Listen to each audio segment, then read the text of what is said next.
Assalamualaikum warahmatullahi wabarakatuh. Perkenalkan, nama saya Neva Victoria Alexandra dari kelas 12-2. Di sini saya akan menjelaskan tentang nikah.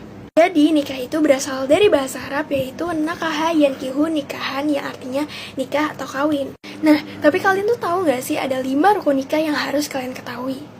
Yang pertama, calon suami. Jadi, menjadi calon suami juga memiliki syarat-syarat yang harus diikuti.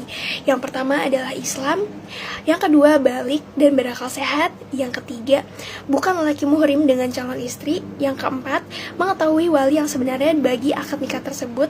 Selanjutnya, dengan kemauan sendiri dan bukan karena paksaan orang lain. Selanjutnya, tidak memiliki 4 istri sah pada satu waktu. Yang ketujuh, mengetahui bahwa calon istri yang akan dijadikan istri adalah sah. Dan yang terakhir, tidak sedang dalam keadaan haji atau umroh.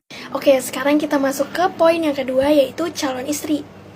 Syarat-syaratnya yang pertama adalah Islam, perempuan yang balik dan berakal sehat, bukan perempuan muhrim dengan calon suami, tidak dalam masa idah, selanjutnya bukan istri orang, dan bukan dalam keadaan ihram haji atau umroh. Nah, kita masuk ke rukun yang ketiga, yaitu wali. Yang pertama, syarat-syarat menjadi wali adalah Islam, balik dan berakal sehat, tidak dengan paksaan. Selanjutnya, tidak fasik, tidak cacat akal pikiran, gila, atau terlalu tua. Laki-laki, merdeka, tidak dibatasi kebebasannya ketimbang membelanjakan hartanya. Nah, wali juga terbagi menjadi beberapa jenis. Yang pertama adalah mujbir, wali akrob, wali abad, dan wali hakim. Nah, kita masuk ke rukun yang keempat, yaitu saksi.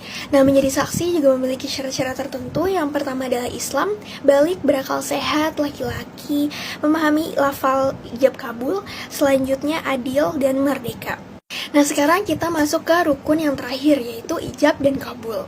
Yang pertama, untuk syarat ijab adalah pernikahan ini hendaklah tepat, tidak boleh menggunakan perkataan sindiran, selanjutnya diucapkan oleh wali atau wakilnya, tidak dilakukan dengan tempo waktu seperti nikah mut'ah, yang terakhir adalah tidak secara taklid. Sedangkan syarat-syarat kabul yang pertama adalah ucapan kabul harus sesuai dengan ucapan ijab. Yang kedua, tidak ada perkataan sindiran juga. Yang ketiga, dilafalkan oleh calon suami atau walinya. Yang selanjutnya adalah tidak diikatkan dengan tempo waktu seperti mut'ah. Selanjutnya tidak secara taklid, menyebut nama calon istri tidak ditambahkan dengan perkataan lain. Nah, setelah kita membahas rukun-rukun tentang nikah, sekarang kita masuk ke pembahasan tentang pernikahan yang dilarang. Pernikahan yang dilarang yang pertama adalah nikah mut'ah.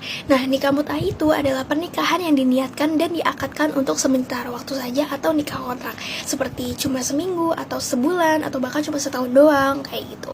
Nah, yang kedua adalah nikah syigar. Nah, nikah syigar ini adalah ketika seorang laki-laki menikahkan anak perempuannya kepada seorang laki-laki lain dengan tujuan kalau si laki-laki ini tuh bisa menikahkan anak dari si laki-laki tersebut. Jadi jatuhnya kayak tukeran kayak gitu. Selanjutnya adalah nikah tahlil. Nah, nikah tahlil ini adalah sebuah pernikahan yang dilakukan oleh seorang laki-laki terhadap perempuan yang telah ditolak bain dengan maksud pernikahan tersebut membuka jalan terhadap bekas suami untuk nikah kembali dengan bekas istrinya tersebut setelah cerai dan habis masa idahnya. Nikah-nikah tersebut tidak diperbolehkan karena memiliki maksud-maksud tertentu yang dilarang oleh agama. Nah, sekian penjelasan dari saya. Semoga penjelasan saya dapat dimengerti. Terima kasih. Wassalamualaikum warahmatullahi wabarakatuh.